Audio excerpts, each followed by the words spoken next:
సామాజిక ఉద్యమాల్లో అత్యంత ప్రభావం చూపిన అతి తక్కువ మందిలో ముద్రగడ పద్మనాభం ఒకరు. తాను రాజకీయంగా నష్టపోయినా కాపు ఉద్యమం కోసం ఎనలేని పాటుపడ్డారాయన. ఆనాటి టీడీపీ ప్రభుత్వం ఎన్ని ఇబ్బందులు పెట్టినా, కేసులతో వేధించినా వెరవలేదు, బెదరలేదు. రాజకీయాలలో ఎన్ని ఎదురుదెబ్బలు తగిలినా తన వ్యక్తిత్వాన్ని వదులుకోలేదు. అలాంటి ఉద్యమ నేత మరణం కాపు సామాజ్యాన్నే కాదు, అందరినీ కలచివేసింది. కాపు ఉద్యమాన్ని ముద్రగడ ఎలా ముందుకు తీసుకువెళ్లారు? ఆయన రాజకీయాల్లో వేసిన ముద్ర ఎలాంటిది?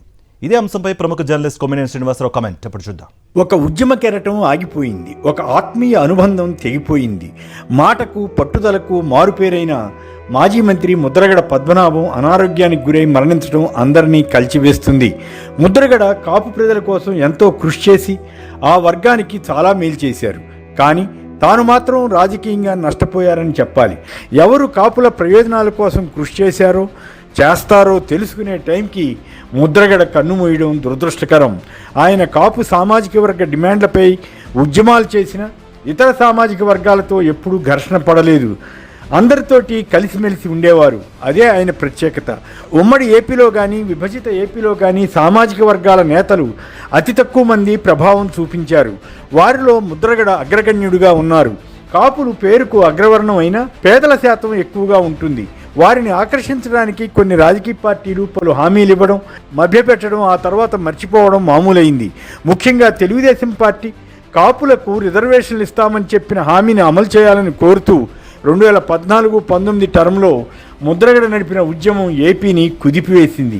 ఆనాటి చంద్రబాబు ప్రభుత్వం ఎన్ని ఆంక్షలు పెట్టి ఉద్యమాన్ని అణచివేయాలని చూసినా, ఉద్యమ నేతలపై ఎన్ని కేసులు పెట్టినా, రకరకాల నిరసన పద్ధతులను అవలంబించి ముద్రగడ చరిత్ర సృష్టించారు. మహిళలతో సహా కాపు వర్గం వారంతా పళ్ళాలతో నిరసన తెలుపుతూ చేపట్టిన ఆందోళన ప్రజలందరి దృష్టిని ఆకర్షించింది. తుని వద్ద ఆయన జరిపిన సభకు వేలాదిగా ఆ సామాజిక వర్గ ప్రజలు స్వచ్ఛందంగా తరలి వెళ్లడం ఒక చరిత్ర. అనూహ్యంగా తుని వద్ద రైలు దగ్ధం ఘటనతో ఆయనతో సహా అనేక మంది ఉద్యమకారులపై కేసులు వచ్చినా చలించలేదు. టీడీపీ ప్రభుత్వం పెట్టిన కేసులను జగన్ ప్రభుత్వం ఎత్తివేసింది. తన కుటుంబ సభ్యులపై పోలీసులతో బూతులు తిట్టించారని అప్పటి టీడీపీ ప్రభుత్వంపై పలుమార్లు ముద్రగడ బాధపడేవారు. ఆయన్ను రాజమండ్రి ఆసుపత్రిలో నిర్బంధించి ఎవరిని కలుసుకోవడానికి కూడా అనుమతించేవారు కాదని ఆయన చెబుతుండేవారు.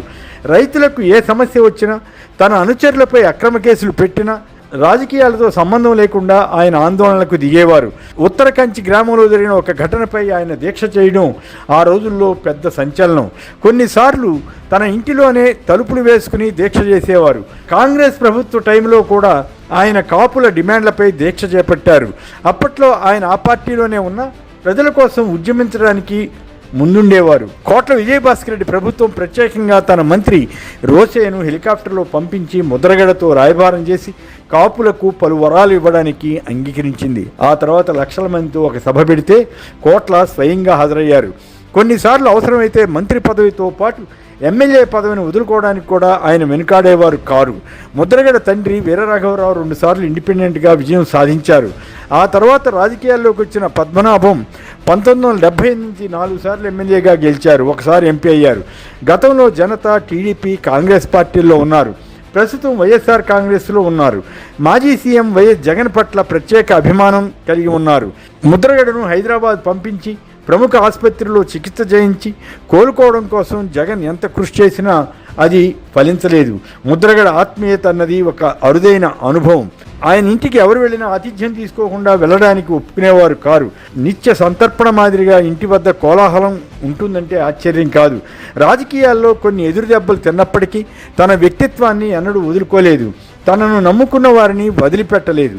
ఆయా సందర్భాల్లో ప్రభుత్వ నేతలకు లేఖలు రాసి తన అభిప్రాయాలను చెబుతుండేవారు. చంద్రబాబుకు ఆ లేఖలు బాగా చికాకు పెట్టించేవి. ముద్రగడ వేసిన ప్రశ్నలకు సమాధానం ఇవ్వలేకపోయేవారు.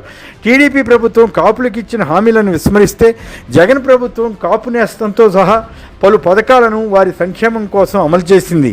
తద్వారా కాపులకు కూడా ఇతర వర్గాలతో పాటు మేలు చేసిన వ్యక్తిగా జగన్ను ముద్రగడ గుర్తించారు. జగన్ కూడా ఆయన్ను పితృ సమానుడిగా చూశారు. తన సంతాప సందేశంలో అదే విషయం పేర్కొన్నారు.